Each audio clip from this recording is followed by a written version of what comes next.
प्रारंभ से लेकर आज तक बोकारो जिला में एक डीएफओ नहीं भेजा गया।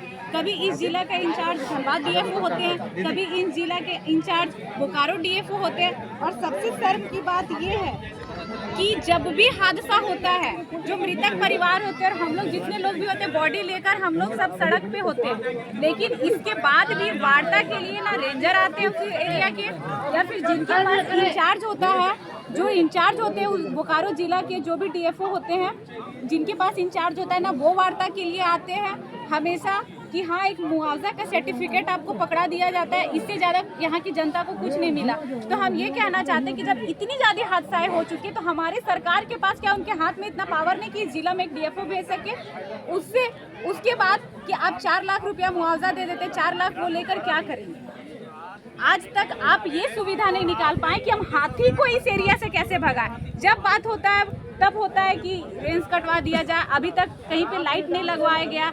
अगर एक हाथी को कोई आदमी द्वारा गलती से भी कुछ हो जाए तो उस आदमी पे आप केस कर देते हैं। चलिए ये सही भी होना भी चाहिए, पशु की रक्षा भी हम इंसान ही करेंगे।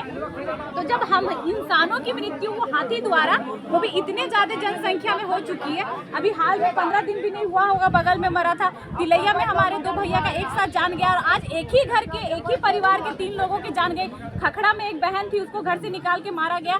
तो हमको मुआवजा नहीं चाहिए, हमको ये चाहिए जो हाथियों का झुंड है, कभी गोमिया विधानसभा से खेदा जाता है, ये बोकारो जिला पड़ता है तो रामगढ़ की ओर जाते हैं, तो रामगढ़ वाले फिर इधर खेद देते हैं, क्योंकि वो भी चाहते हैं कि हम छुटकारा पाए। और देखिए जितने भी जिनका नाइट ड्यूटी होता है, जो वन विभाग के लोग होते हैं, उनको हम दोष नहीं देते हैं, क्योंकि वो अपना ड्यूटी निभा रहे हैं, वो भी इंसान है। उनका भी भोर में आंख झपकेगा, उनको भी नींद आएगा, और हकीकत यही हुआ होगा, उनको भी नींद आई होगी। और सुबह ये हादसा लगभग 3 साढ़े 3 के बीच का है, आज सुबह के हादसा है। तो मेरा सीएम जी से नम्र निवेदन होगा कि आप बोकारो जिला में एक डीएफओ भेजें, क्योंकि जब घर का एक गार्जियन होता है तभी दौड़ के हम लोग उसके पास जाते। कभी रामगढ़ वाले बोल देंगे कि ये है, कभी धनबाद वाले बोल देंगे हमारा ये, तो हमारे जिला में एक डीएफओ भेजे। उसके बाद सीएम से नम्र निवेदन होगा कि इस एरिया में हाथी काफी तांडव मचा चुकी है और आए दिन जाने जा रही है, तो आपसे नम्र निवेदन है कि आप हाथियों को कैसे भगाएं, क्योंकि ये विभाग भी हमारे सीएम के पास है।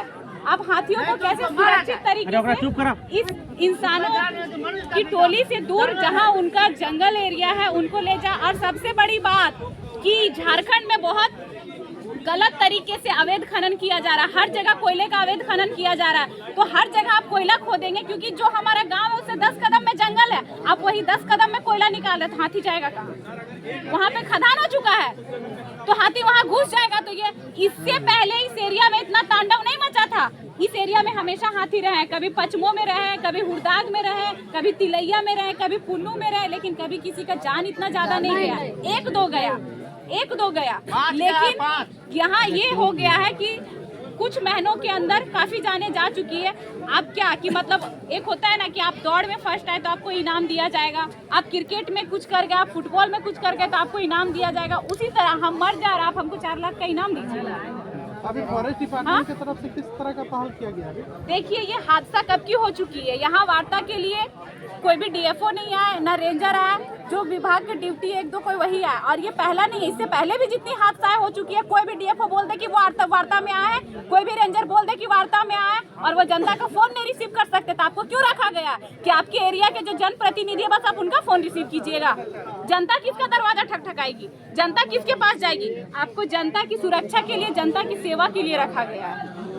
अभी इस तरह का घटना हो रहा है मैडम, तो उसमें हम लोग के एरिया में होता है ना कि ये फॉरेस्ट विभाग एरिया है, वहाँ पे पेड़ लगाए जाते हैं। आप ये बताइए, आप एक तरफ दिखा रहे हैं ये फॉरेस्ट का एरिया, आप उतने संख्या में वहाँ पे पेड़ लगाते हैं, और एक तरफ खदान खोद के कितने सारे पेड़ उड़ा देते हैं। उसका हिसाब कौन देगा? जो अवैध तरीके से आप खनन कर रहे हैं उसका हिसाब कौन देगा? तो जानवर तो बौखलाएंगे ही, वो तो बौखलाएंगे, और जब बौखलाएंगे तो हम लोग को उस चीज का भुगतान करना पड़ रहा है। कोई नेता मंत्री के घर के लोगों को उस चीज का भुगतान नहीं पड़ रहा है। तो हम लोग को मुआवजा नहीं चाहिए, हम लोग को अब ये चाहिए कि एरिया से हाथी के झुंड को कैसे भगाया जाए। आए दिन ये होता है, इससे पहले खखड़ा में हुआ, उस समय हमारे जिले में उस समय भी डीएफओ नहीं थे, धनबाद जिला के जो डीएफओ थे उनके हाथ में कार्यभार था हमारे जिला का। हम उनको फोन किए, मैडम हम बांकुड़ा का टीम भेज रहे, फिर भी वो वार्ता के लिए नहीं आए। ठीक है, बांकुड़ा की टीम आई, हमारा झारखंड राज्य किस चीज में कमी है? जो झारखंड राज्य में एक काबिल टीम नहीं है, आप दूसरे राज्य से मंगाएंगे। वो टीम 5 या 7 दिन रही, क्योंकि एक दिन का वो टीम 7,000 लेती थी, फिर उसको भगा दिया गया। शर्म की बात ये है कि आप पर पंचायत के द्वारा एक टॉर्च नहीं दे पाए हैं, तो नानत है ऐसी सरकार पे।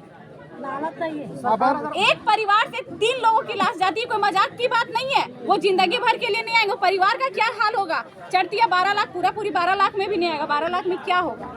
अगर इस तरह का घटना जैसे लगातार हो रहा है, अगर फिर ऐसा ही घटना हुआ तो आप लोग क्या करेंगे इस पर?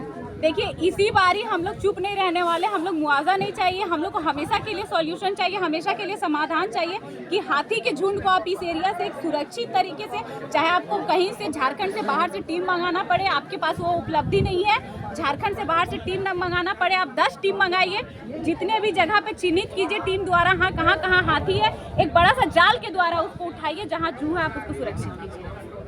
हम इंसानों को सुरक्षित रहने दीजिए, अपने परिवार के साथ हंसने खेलने दीजिए, क्योंकि लाइट भी नहीं रहती है और लगभग यहाँ पे मिडिल क्लास से भी कम वर्ग के लोग हैं। सबका खपड़ा का घर है, तुरंत ढा देता। छत का घर रहेगा तो आदमी चढ़ के अपने छत के ऊपर रहेगा। आप देख लीजिए, अपने चैनल के माध्यम से दिखा दीजिए घरों का क्या। और सब जगह तो घर से निकाल के ही हाथी मारा है, सब जगह वही हाल है, घर से हाथी निकाल के ही मारा है। तो हमारे सीएम से ही नम्र निवेदन है कि अब हाथी को भगाए। अगर कहीं सोए हैं, विदेश से वापस आ गए हैं, तो अपने राज्य में ध्यान दीजिए। धन्यवाद।